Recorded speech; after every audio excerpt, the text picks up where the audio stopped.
報された最弱勇者、ガチャ進化で無双の頂へ。第46話、意図的に刻まれた三日月の門。俺は盗んでない。そのか細い叫びは市場の喧騒に飲まれそうになっていた。ユーマは一歩前へ踏み出した。ちょっと待ってくれ。みんな落ち着こう。状況をはっきりさせないと。弓でそっと太垣を押しのけると、イーナも肩越しに顔を出す。本当にこの子が盗んだのを誰かちゃんと見た人いる？ああ、見たさ。俺の金を持って逃げたんだ。商人は散らばった金貨を指し、肩で息をしながら怒鳴った。そこへセレスが杖の先で石畳を軽くコツンと叩いた。金貨の散り方が不自然ね。追われて落としたにしては広がりすぎてる。誰かとも見合った拍子に手にしていた金は四方へ跳ねた。そんな散り方よ。ざわめきが一瞬弱まった。商人も眉間にシワを寄せる。ユーマは少年を見つめた。擦り切れた袖、埃にまみれた顔、そして恐怖が張り付いた太みが揺れている。まずは金を数えよう。数が合えば話は変わる。ユーマは膝をついた。イーナが素早く硬貨を拾い集め、布の上に並べていく。これで全部だと思うにゃ。商人は渋い顔でしゃがみ込み、乱れた硬貨を指で拭きながら数を確かめた。確かに俺の金だ。数は合う。そこで一度少年を鋭く睨む。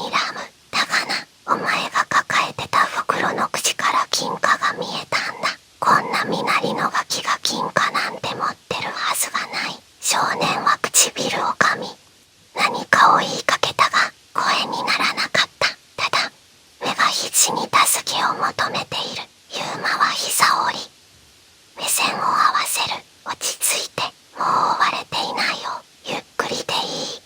ここで何があったの？少年の喉がふくりと震えたが声は出ない。抱きしめる袋だけが心細く揺れた。イーナが小声で怯えてる。誰も信じられない顔だにゃ。するとセレスが淡々とつぶやいた。もみ合いの痕跡。商人が袋を掴んだか中身を確かめようとして引っ張ったんでしょうね。少年が金をばらまいたんじゃなく、もみ合いの拍子に店の金が飛び散った。そう考える方が自然ね。その一言に少年の肩がビクリと震えた。図星をつかれたというより、ようやく誤解を解く言葉が出てきて、安堵に近い反応だった。周囲の太額から戻す絵は消え、商人が眉をしかめて腕を組む。まあ、金はちゃんと戻ったしな。こいつを縛る理由もねえか。ユーマは群衆を振り返り、静かに言った。これ以上騒いでも解決しない。さあ散ってくれ。ひそひそとささやきながら、人々は徐々に通りへ散っていく。石畳には余った金色の硬貨だけが残り、夕日に反射してしばたいた。静けさが戻ると、少年はようやく小さく息を吐いた。盗んでない。その言葉には虚勢も強がりもなく、ただ一の不定がにじんでいた。そうだね。ならまずは落ち着こう。話はそれからだ。ユーマはその言葉を否定せず、ただ受け止める。イーナがにっこり笑って手を差し伸べる。ねえ、お腹空いてるでしょう。宿で何か温かいものを食べようよ。誰だって腹が減ってたら混乱するもの。少年は驚いたように顔を上げた。喉の奥で言葉にならない声を揺らし、こくりと小さくうなずく。セレスが淡々と付け加えた。証言は時間を置いた方が正確になる。今は追求しても無駄ね。ユーマは立ち上がり、落ちていた硬貨を手渡した。歩けるか。少年はぎこちなくうなずく。袋を抱いたまま震える足を懸命に前へ踏み出した。背後で商人がぼそりとつぶやく。紛らわしいことすんなよ坊主。次は疑われないようにしな。その声に少年の背がわずかに縮こまる。市場は何事もなかったかのようにざわめきを取り戻した。呼び込みの声、荷車のくしみ、役かししの香ばしい匂い、日常の音がゆっくりと戻ってくる。その喧騒の中でセレスがふと足を止めた。どうしたの？イーナが首をかしげると、セレスは杖の先で石畳に刻まれたかすれた門をなぞる。そこには削りつけたような三日月の門が刻まれていた。浅くしかし確かないと思って、まるで誰かが急ぎ残した合図のように、月齢は加減今夜は満ちない。これは偶然じゃないわ。セレスは低くつぶやいた。何かの符号か。ユーマが覗く込み、眉を細める。魔術師の刻印に似てるわ。でも普通はこんな場所に残さない。市場の真ん中、しかも人混みの足元。いたずらにしては妙ね。イーナが周囲を見渡した。誰かがわざと残したってことを。さっきの騒ぎと関係あるのかにゃ。確率はおよそ6割。偶然にしては配置が整いすぎね。セレスは即座に言い切った。ユーマは少年の震える背を見つめた。心に小さなトゲが刺さる。誰かが何かを仕掛けてるのかもしれない。セレスは軽く顎を拭く。歩を刻むには意図がある。放置すれば大きな渦になることもある。あまり気分のいいものじゃないわね。イーナが少年の手を握り、優しく吹き寄せる。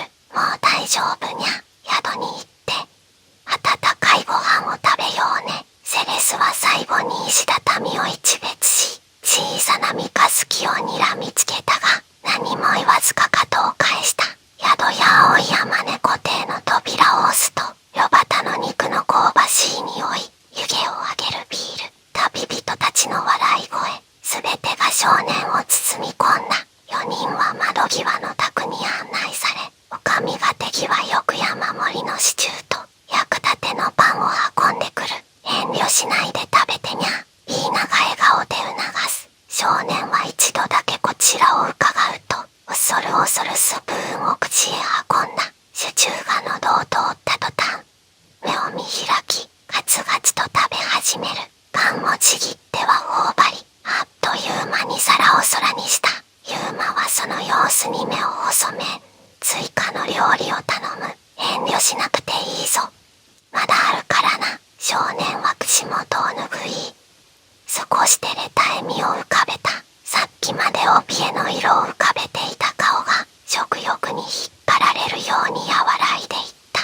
うまい。その小さな声が火の馳せる音に吸い込まれ、また次の一さじ、次の一さじと口へ運ぶ。イーナは隣で微笑み、パンをちぎり手差し出した。お腹空いてたのね。ゆっくりでいいから。ほら、これも。セレスは腕を組んだまま視線を落とし、少年の食べ方を観察していた。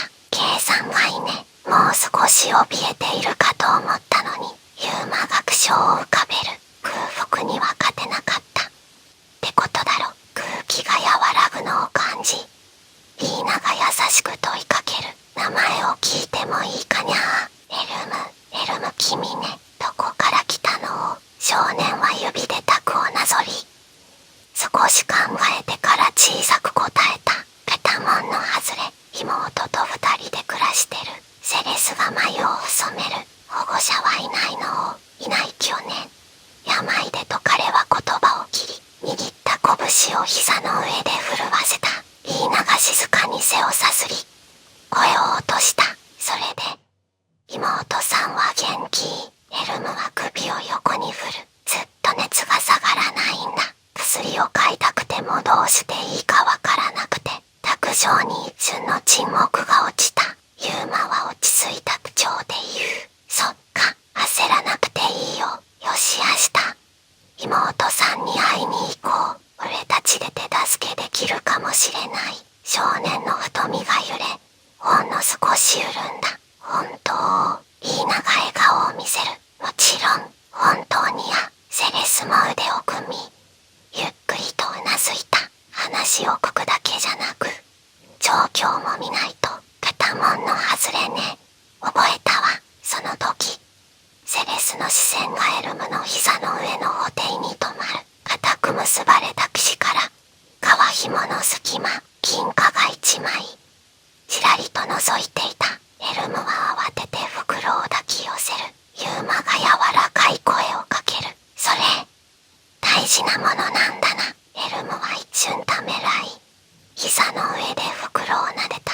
妹の薬を買おうと思って。